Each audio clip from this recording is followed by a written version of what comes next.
அன்பு தெய்வ பிள்ளைகளே, நீங்கள் சியோன் மடலிலே நாம் போட்டிருக்கிற பிரகாரம் இன்றைக்கு பார்த்தீங்கன்னா யாக்கோபிலிருந்து நாம் படிக்கும்படியாக நாம் தேர்ந்தெடுத்திருக்கிறோம். தேவனண்டை நெருங்கி சேருங்கள். Come closer to God, come nearer to God. தேவனண்டை நாம் நெருங்கி சேருவோம் என்று சொல்லி இந்த யாக்கோபு புஸ்தகம் உங்களுக்கு தெரியும். ஆண்டவராக இயேசு கிறிஸ்துவுக்கு பிறகு மரியாளுக்கு பிறந்த சகோதரர் ஜேம்ஸ் யாக்கோபு, இவர்தான் எருசலேம் ஆலயத்தினுடைய தலைவர். இந்த யாக்கோபு நிருபத்துக்கு இன்னொரு பெயர் உண்டு, ப்ராவர்ப் ஆஃப் நியூ டெஸ்டமெண்ட், புதிய ஏற்பாட்டினுடைய நீதிமொழிகள் என்று சொல்லி இந்த யாக்கோபுக்கு ஒரு பெயர் உண்டு. ஒரு சம்பவத்தை விதமாய் வாசித்தேன். வெளி தேசத்தில் ஒருவருடைய வீடு இருந்தது. அவருடைய வீட்டிலே திருடும்படியாக ஒரு 5 திருடர்கள் அவர் வீட்டுக்குள்ளே வர்றதை அவருடைய சிசிடிவி மூலமாக அவர் பார்த்துட்டார். உடனே ஸ்டேஷனுக்கு ஃபோன் பண்ணார், போலீஸ் ஸ்டேஷனுக்கு. இந்த மாதிரி திருடர்கள் வீட்டுக்கு வர்றாங்க, ஒரு 5 பேர், என்னை காப்பாற்றுங்கள் என்று சொல்லி சொன்னார். உடனே அந்த போலீஸ் ஸ்டேஷன் சொன்னாங்க, சார் இப்போதைக்கு இங்கே ஸ்டேஷனில் போலீஸ் யாரும் அவைலபிளாக இல்லை, கொஞ்சம் சமாளிங்க, நான் கொஞ்சம் பிந்தி வாரோம் என்று சொன்னார்கள். உடனே அவர் ஃபோனை வச்சுட்டாங்க. அவங்க இந்த முதியவர் பார்த்தார். சிறிது நேரம் கழித்து மறுபடியும் ஃபோன் எடுத்து அந்த போலீஸ் ஸ்டேஷன் ஃபோன் பண்ணார்.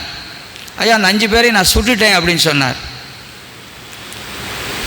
உடனே பாருங்கள், ஆம்புலன்ஸோட போலீஸ் பட்டாலியன் ஒரு 2-3 வேனில் ஆம்புலன்ஸு எல்லாம் துப்பாக்கி ஏந்திய போலீஸ்கள் அந்த வீட்டை நோக்கி விரைந்து வந்தாங்க. விரைந்து வந்த அந்த போலீஸார் அந்த திருடர்களை கைது செய்துட்டாங்க. அந்த திருடர்களை கைது செய்துட்டு அந்த முதியோர்கிட்ட வந்தாங்க.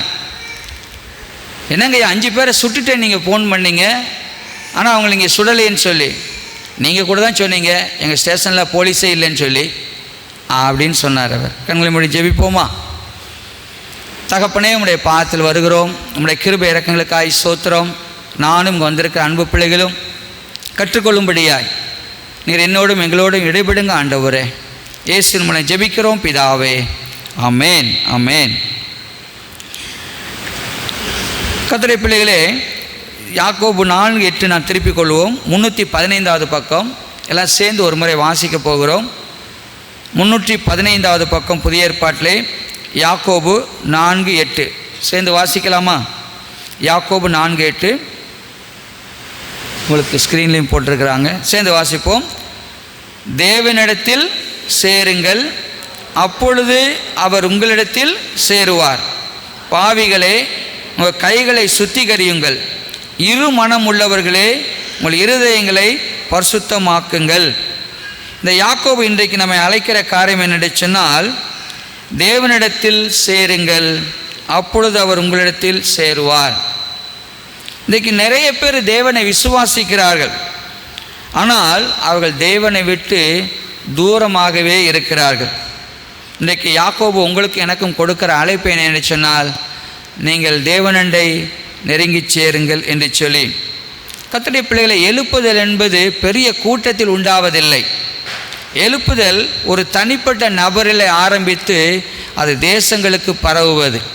நம்முடைய ஜான் வெஸ்லி அவர்கள் தனிப்பட்ட முறையில் உண்டான அந்த எழுப்புதல் இங்கிலாந்து தேசத்தை அசைத்தது.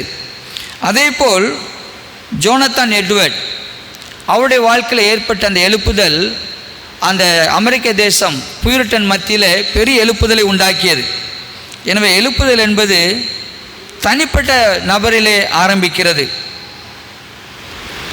நாம் தேவனை விட்டு தூரம் போகும்போது பிசாசு நம்மண்டை நெருங்கி வருகிறான். If you go away from God, devil comes closer to you. நம்ம தேவனை விட்டு போயிட்டா அந்த இடத்தை நிரப்புவதற்கு பிசாசு வந்து விடுகிறான். அடுத்து நமக்கு எப்பொழுது என்ன ஏக்கம் என்று சொன்னால், உலகத்தை நெருங்கி ஓடுவதற்கும் உலகத்தை நெருங்கி சேருவதற்குமே நாம் ஆசைப்படுகிறோம்.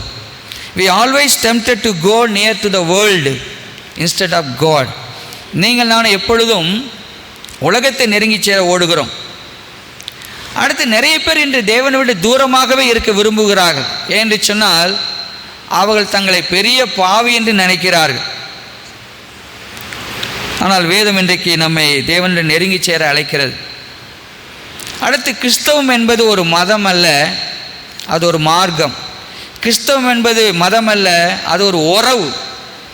பார்த்திங்கன்னா வேதத்தில் கடவுளை நாம் அப்பா பிதாவை என்று அழைக்கிறோம், அவரை மேய்ப்பர் என்று அழைக்கிறோம், நண்பர் என்று அழைக்கிறோம், இல்லை அவரை இம்மானுவேல் கூடவே இருக்கிறோம் என்று அழைக்கிறோம், தகப்பன் என்று, சில பேருக்கு அவர் தாயாய்.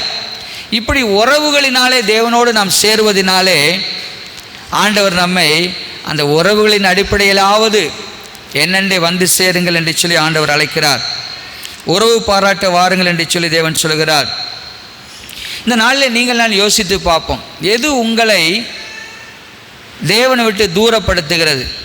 நம்முடைய பாவமா, இல்லாவிட்டால் பயமா, இல்லாவிட்டால் நமக்கு ஏற்பட்ட தோல்வியா? இன்றைக்கு நீங்கள் நானும் அதை சிந்தித்து பார்ப்போம். எது தேவனை விட்டு என்னை பிரிக்கிறது, தூரமாக்குறது என்று சொல்லி. வெளிப்படுத்தலை 3:16 வாசிக்கிறோம், இப்படி லவோதிக்கேயா சபைக்கு ஆண்டவர் சொன்னது, நீ குளிருமின்றி அனலுமின்றி வெதுவெதுப்பாய் இருக்கிறபடினால் உன்னை என்னை வாய் நின்று வாந்தி பண்ணி போடுவேன் என்று சொல்லி. ஒரு காரு நியூட்ரலில் இருந்தால் ஒரு பிரயோஜனம் இல்லை, அது ஒரு கியர் ஷிஃப்ட்டுக்கு மாறணும். அதே போல் நீங்கள் நானும் உலகத்திலையும் ஆண்டவருடைய காரியங்களையும் மாறி மாறி இருக்கும் பொழுது பிரயோஜனம் இல்லை. ஆண்டவர் அனலுமின்றி குளிருமின்றி இருக்கக்கூடாது என்று சொல்கிறார். தேவனை அண்டிக்குள்ள இன்றைக்கு ஆண்டவர் நம்மை அழைக்கிறார். தேவன் மீது நமக்கு ஒரு பசி தாகம் உண்டாக வேண்டும், ஒரு ஆவிக்குள்ள தர்ஸ்டி, ஒரு ஹங்கர் நமக்கு உண்டாக வேண்டும். ஒருவேளை இன்றைக்கு நீங்கள் என் வீட்டுக்கு வாரீங்க, ஆனால் என் வீட்டில் நல்ல ஒரு மட்டன் பிரியாணி ரெடி பண்ணி வச்சுருக்கிறோம். ஆனால் நீங்கள் வர்றதுக்கு முன்னாடி நீங்களும் நல்லா ஒரு வேளை மட்டன் பிரியாணியோ இல்லை இஷ்டமான சாப்பாடோ சாப்பிட்டு வந்திருக்கிறீங்க. நான் தங்க தட்டிலே வச்சு அவ்வளோ அழகாக உங்களுக்கு கொடுத்தா கூட என்ன சொல்லுவீங்க? ஃபாஸ்டர் ஐ எம் ஃபுல், என்னால் சாப்பிட முடியாது. அந்த சாப்பாடு உங்களுக்கு ருசிக்காது. ஏன்னு சொன்னால் யூ ஆர் ஆல்ரெடி ஃபுல். இன்றைக்கி வேத வசனம், ஜபக்கூட்டம், உபவாச ஜபம், வீட்டு ஜபக்கூட்டம்னா கசக்குது, கஷ்டமாக இருக்குது, நேரம் இல்லை. ஏன்னு சொன்னால் you are already full. You are already full of social media, already full of TV things. இந்த உலகத்தின் காரியத்தினால் வி ஆல்ரெடி ஃபுல். ஸோ தேவ காரியத்தை உதாசனப்படுத்துகிறோம். உங்களுக்கு எல்லாவற்றுக்கும் நேரம் இருக்குது, சர்ச்சுக்கு வர நேரம் இல்லை. எல்லாவற்றுக்கும் நேரம் இருக்குது, பைபிள் வாசிக்க நேரம் இல்லை. எல்லாவற்றுக்கும் நேரம் இருக்குது, ஜெபம் பண்ண நேரம் இல்லை. கர்த்தருடைய பிள்ளைகளே, இன்றைக்கு தேவன் சொல்லுகிறார், உலகத்தின் பின்னால் ஓடாதிருங்கள், அது ஒரு நாள் உங்களை கைவிட்டு விடும். தேவனுடைய சேருங்கள் என்று ஆண்டவர் அழைக்கிறார். You have to be very hunger, thirsty towards God's word and God. தேவனை குறித்து தேவனிடத்தில் தாகமாக இருக்கும்படியே தேவன் அழைக்கிறார். இன்றைக்கு சோசியல் மீடியா, டிவியோ இல்லாவிட்டால் சீரியல்களோ படமோ இந்த உலக காரியங்கள் நிரப்பி இருக்கிறது. அதனால தான் we are not interested in prayer, we are not interested in reading Bible, we are not interested in going to church. கர்த்தருடைய பிள்ளை, இன்றைக்கி நம்ம சீர்தூக்கி பார்ப்போம். how your interest is, உங்கள் இன்ட்ரெஸ்ட் எப்படி இருக்குது? காரணம் சொல்லி கொண்டு இருக்கிறோம் நீங்கள் நானும்.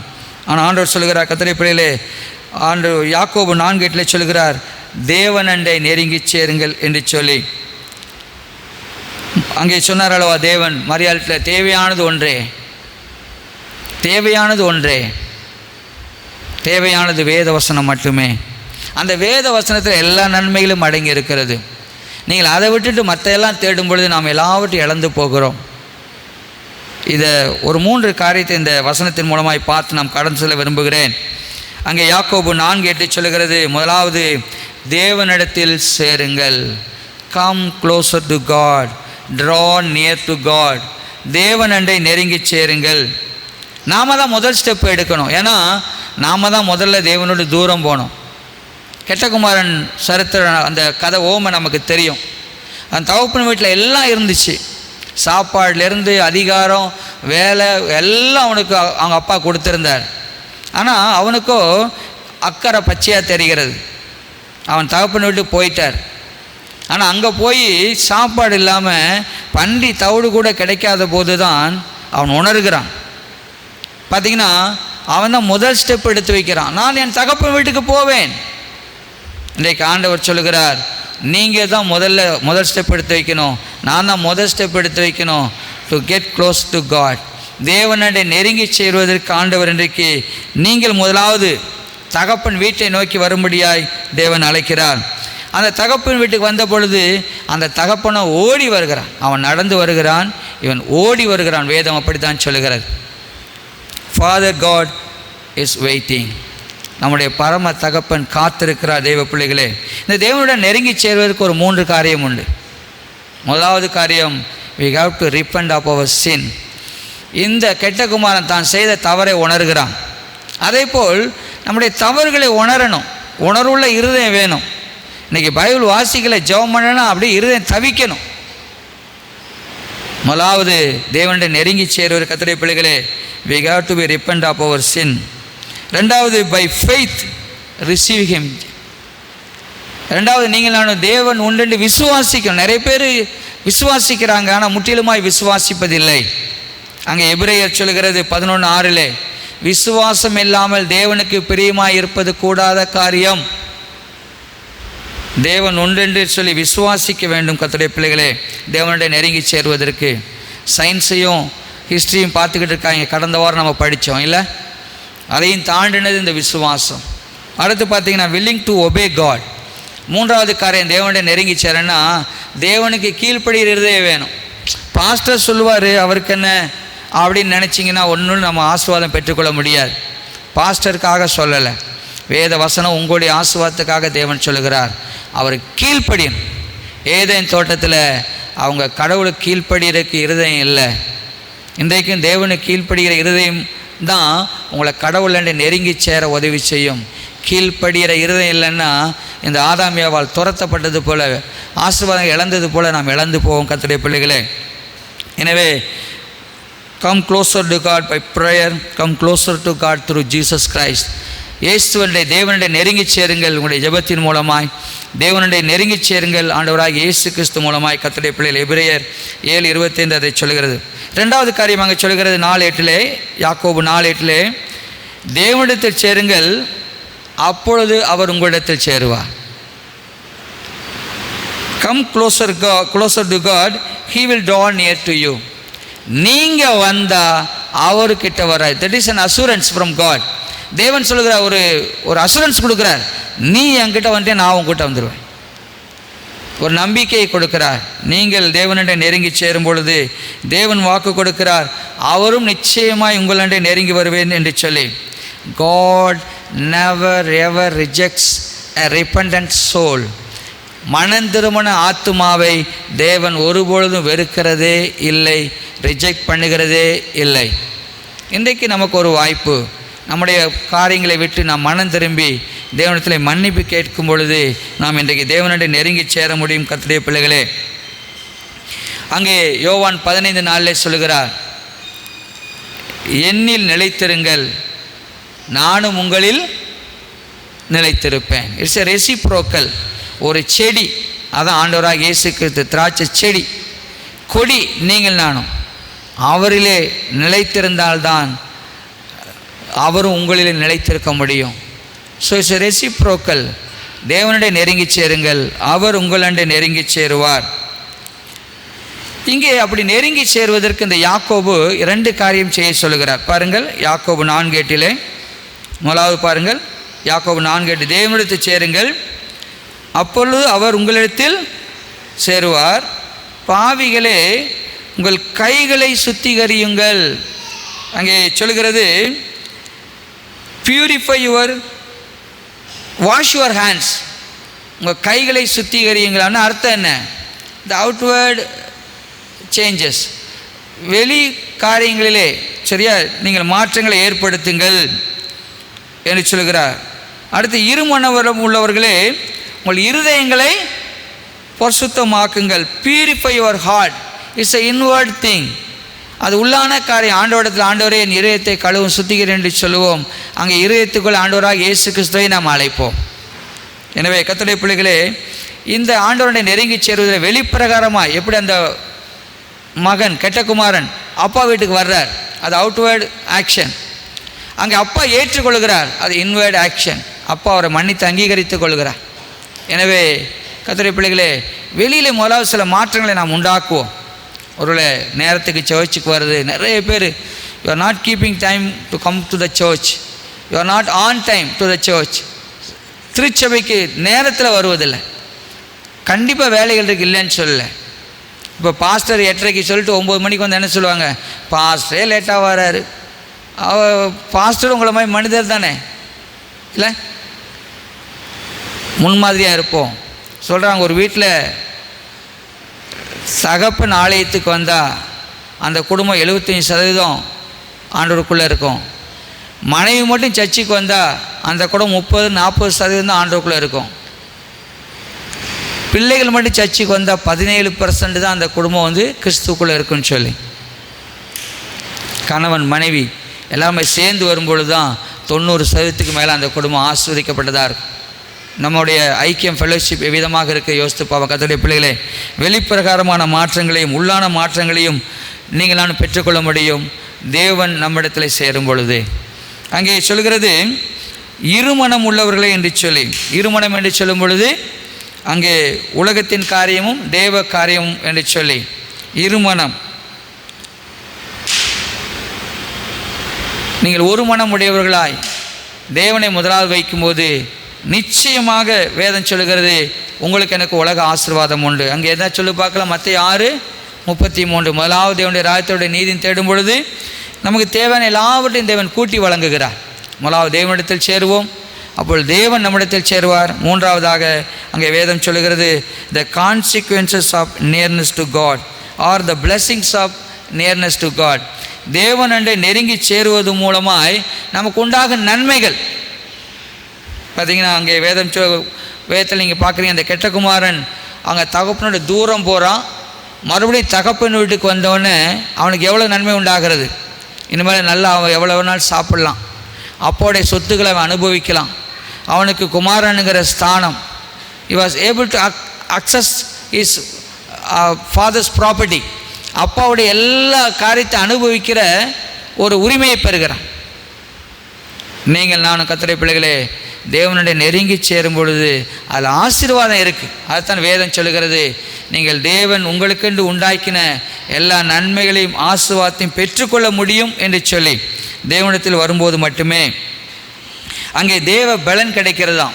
ஏசாயா சொல்லுகிறார் 40:31, கர்த்தருக்கு காத்திருக்கிறவர்களோ புது பலன் அடைந்து கழுகுகளைப் போல சட்டையில் அடித்து எழும்புவார்கள், அவர்கள் ஓடினாலும் இளைப்படையார்கள், நடந்தாலும் சோர்ந்து போகார்கள் என்று சொல்லி. அடுத்து தேவனுடைய மகிழ்ச்சி உண்டாகுமாம் தேவனுடைய நெருங்கி சேரும் பொழுது. அங்கே சங்கீதம் 16:11 சொல்கிறது, ஜீவ மார்க்கத்தை எனக்கு தெரியப்படுத்துவீர், உம்முடைய சமூகத்தில் பரிபூர்ண ஆனந்தமும் உம்முடைய வலது பார்சத்தில் நித்திய பேரின்பமும் உண்டு என்று சொல்லி. அடுத்து தேவனை நெருங்கி சேரும் பொழுது தேவ ஞானம் நமக்கு உண்டாகிறது. அது அப்போஸ்தலர் 4:13 காண முடியும். இந்த மீனவ சீடர்கள் பேசுகிற ஞானத்தை அங்கே இருக்கிற பிரதான ஆசாரியன், அடுத்து பிரதான ஆசாரியனுடைய உறவினர்கள், அதிகாரிகள், மூப்பர்கள், வேதபாரகர் இவருடைய ஞானத்தை கண்டு ஆச்சரியப்பட்டார்கள். அவர்கள் சொன்னார்கள், இவர்கள் இயேசுவோடு இருந்தவர்கள் என்று சொல்லி. நீங்கள் நானும் தேவனோடு இருக்கும் பொழுது அங்கே தேவ ஞானம் நமக்கு கொடுக்கப்படுகிறது. The closer we are to God, the stronger we become. ஆண்டோட நெருங்கி சேர சேர கர்த்தருடைய பிள்ளைகளே நாம் பலவான்கள் ஆகிறோம். நம்மை ஆண்டவர் சுத்திகரிக்கிறார், நம்மை அவருடைய குமாரன் குமாரத்தி என்று சொல்லி அணைத்து கொடுக்கிறார். கர்த்தருடைய பிள்ளைகளே, பழைய ஏற்பாடு காலத்தில் உங்களுக்கு தெரியும், ஆசாரியர்களுக்கு மட்டும்தான் கடவுளுடைய சமூகத்தை நெருங்கி சேர ஸ்லாக்கியம் இருந்தது. ஆனால் புதிய ஏற்பாட்டிலோ நம்ம எல்லாருக்கும் அந்த ஸ்லாக்கியம் கொடுக்கப்பட்டிருக்கிறது. அவர் நமக்குள்ளே தங்கி அவர் வாசனை செய்கிற ஆண்டவராக இருக்கிறார். அதை நீங்களாம் வாசிக்கலாம். எபிரேயர் 10ஆம் அதிகாரத்திலே 307ஆம் பக்கம் எடுத்துக்கொள்ளும். எல்லாரும் சில வார்த்தைகள் சேர்ந்து வாசிக்கும் பொழுது நீங்கள் அவருடைய நன்மையை பெற்றுக்கொள்வீர்கள்.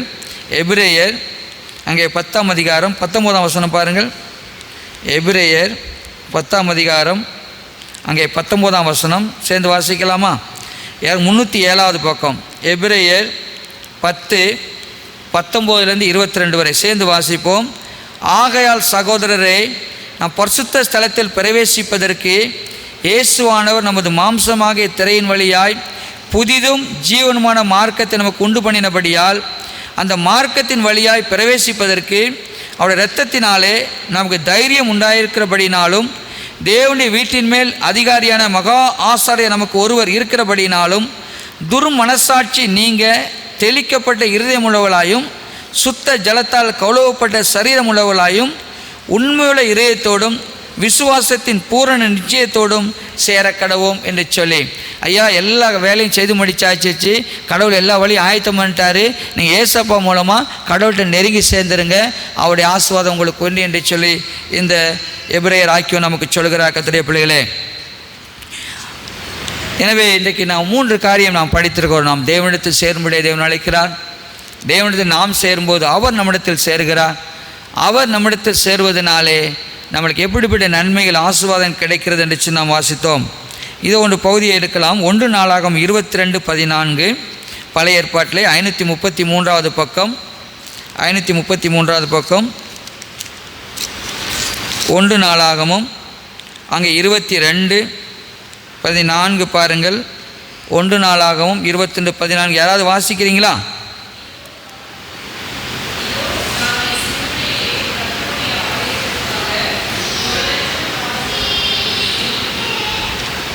பொன்னையும்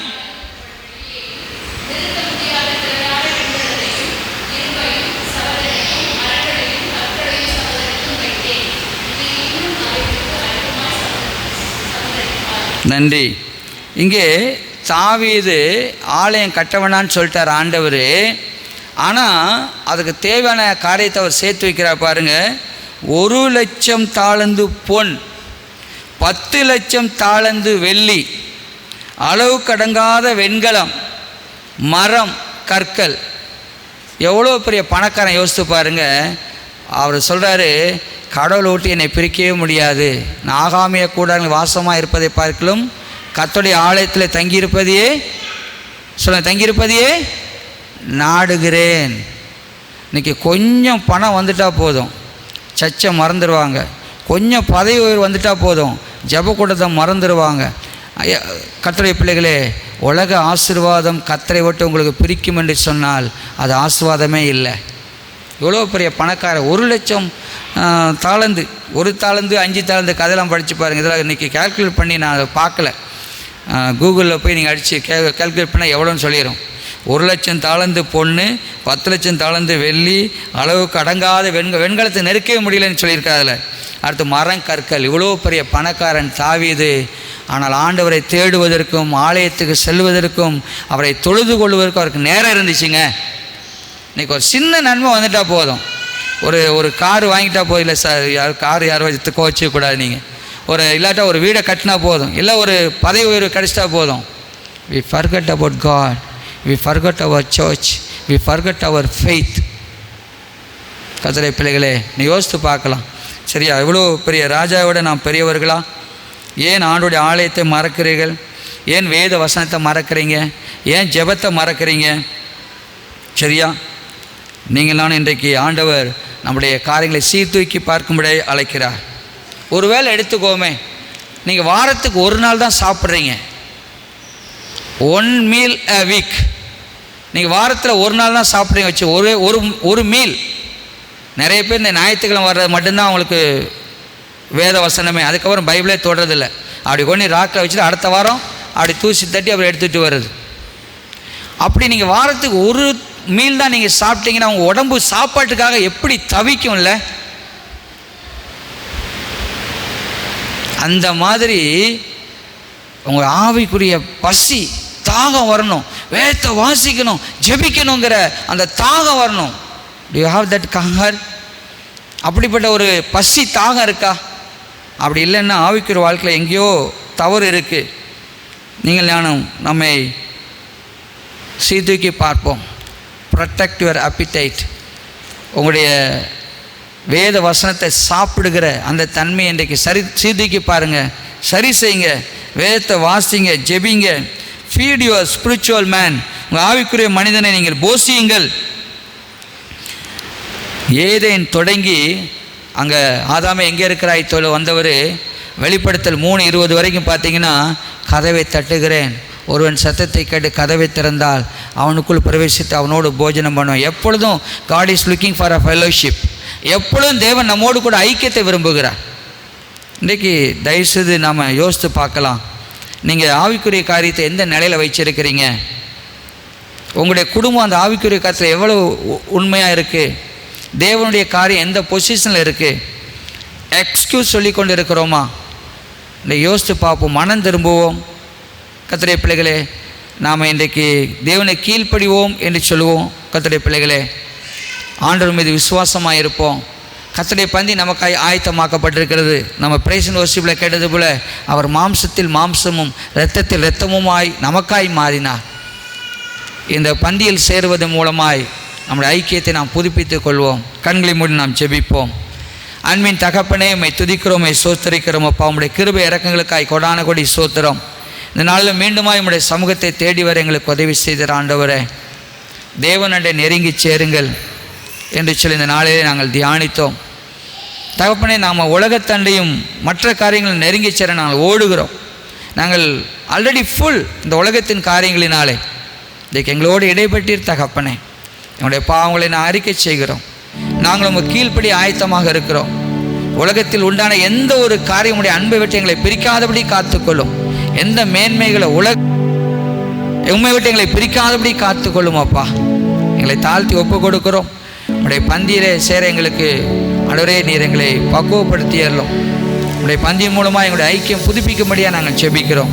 எங்களை தாழ்த்துகிறோம். இயேசு நாமத்தில் ஜெயமெடுத்துக் கொள்கிறோம். இயேசுவின் மூலமே வேண்டிக் கொள்கிறோம் பிதாவே. ஆமென், ஆமென்.